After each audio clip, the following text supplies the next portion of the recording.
제가 뭐 질문 받을 형편이 못 됩니다만은 기다리고 계셔서 몇 가지 질문하시면 답변 드리도록 그렇게 하겠습니다. 안규일 위원장이 서울 중성동갑은 상징적 전사가 적합하다고 발표했는데 여기 어떻게 보세요?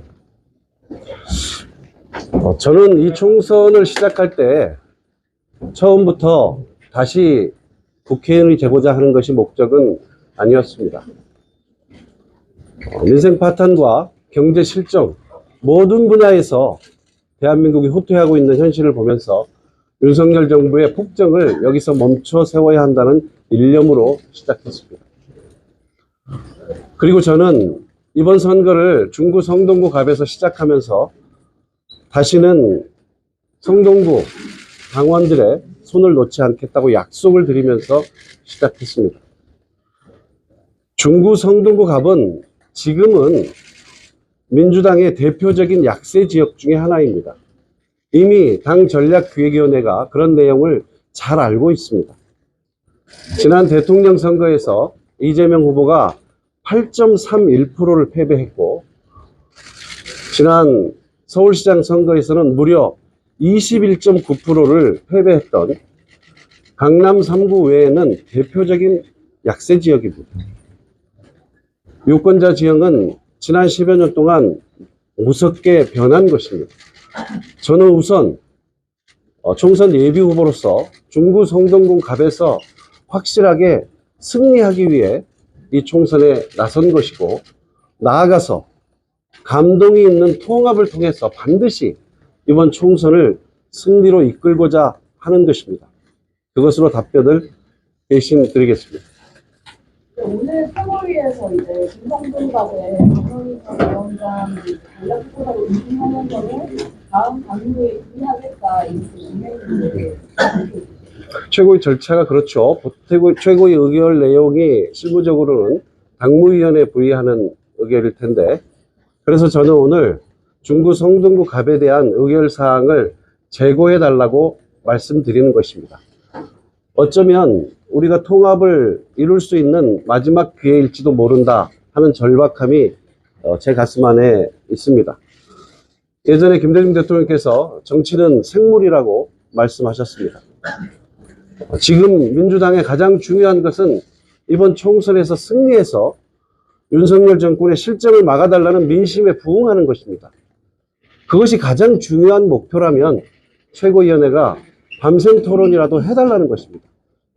지금 이렇게 이대로 흘러가서 총선을 이길 수 없다는 여론이 팽배한데 최고위원들께서 그저 지역구로 흩어지지 마시고 몇 날 며칠이라도 밤을 새워서 위기감과 절박함을 가지고 다시 재고해 주십사 말씀드리는 것입니다. 일각에서는 실장님이 나중에 당권에 도전하고 이제 친문 의원님들이 당을 장악할 걸 좀 우려해서 본선에서 배제했다는 이야기가 나오는데 이 부분은 어떻게 생각하실까요?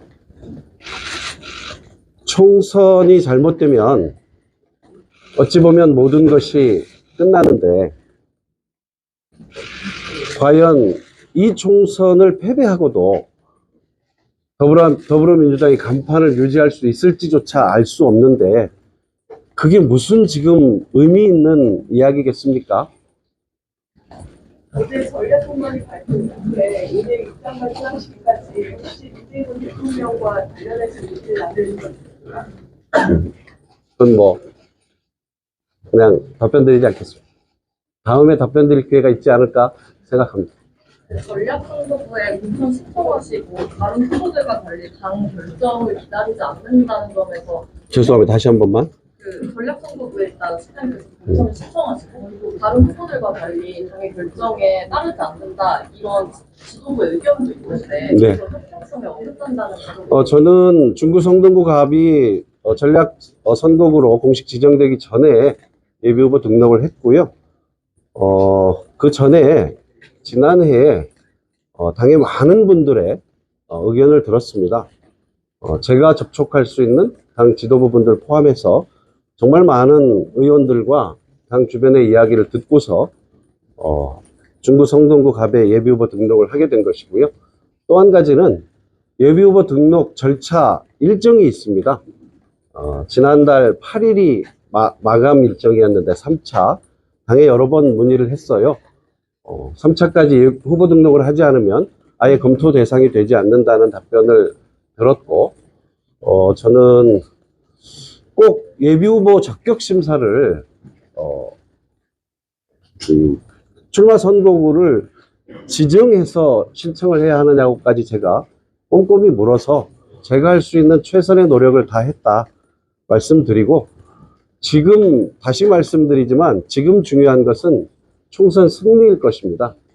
사실은 민주당의 승리보다는 국민의 승리가 절박한 이런 시점에 민주당이 고려해야 할 것은 전략적으로, 말 그대로 전략적으로 고려해야 할 것은 중구 성동구 갑에서 아까 제가 말씀드린 것처럼 강남 3구 외에는 대표적 약세 지역인 중구 성동구 갑에서 확실하게 승리하는 것, 그리고 총선 승리를 통합으로 이끄는 것이라 생각하고요. 감히 말씀드리면 지금 유권자 지형과 현재의 이 정서 속에서 새로운 분이 오셔서 중구 성동구 갑의 총선 승리를 이끌 수 있는 것인지, 과연 그 부분에 대한 전략적, 실무적 검토는 하신 것인지 제가 한번 되묻고 싶습니다. 이 정도 하실까요? 최종 정치를 최고위원 들은 후에 밝히셨는데 혹시 탈당이나 무소속을 고려하시고 최고위원회에서 모두가 총선 승리를 바라지만 누구보다도 총선 승리를 바라는 것은 이재명 대표와 당 최고위원회가 아닐까요? 그분들께서 선거를 끌고 가셔야 하고 결과에 대한 책임도 가장 높다고 할 수 있기 때문에, 그래서 전략적으로 다시 한번 고민해 달라는 것이고, 앞서 제가 정치는 생물이라고 말씀드린 점도 바로 그 질문에 대한 답이 될 것 같습니다. 혹시 다른 지역을 요청을 지도부에서 한다면 혹시 다른 지역을 좀 고려해 보실 수는 있을까요? 아닙니다. 아닙니다. 다시 말씀드리지만 저는 꼭 한번 국회의원을 더 하고자 하는 것이 아닙니다. 반전의 계기를 만들고 감동이 있는 통합을 만들어 달라고 호소드리고 있는 것입니다. 그런 고민을 하고 있지 않습니다. 대선 캠프가 지원 유세를 거절했다고 말씀하셨는데 당시에 어떤 이유로 어떤 방식으로 거절하셨는지. 아까 말씀드린 정도로 하겠습니다. 그건 뭐 지금 그 시절에도 저는 좀 아팠습니다. 좀 더 명문 통합이 됐더라면 하는 아쉬움이 제가 늘 있었고, 저한테 그런 기억이 있어서 이번에는 꼭 명문 통합, 용광로 통합을 만들자는 취지에서 그 기억이 떠올라서 말씀드린 것이고요. 다음에 혹시 말씀드릴 기회가 있지 않을까요? 이 정도로 하시죠. 이 정도 하시죠? 네. 네. 이 정도로 하시죠.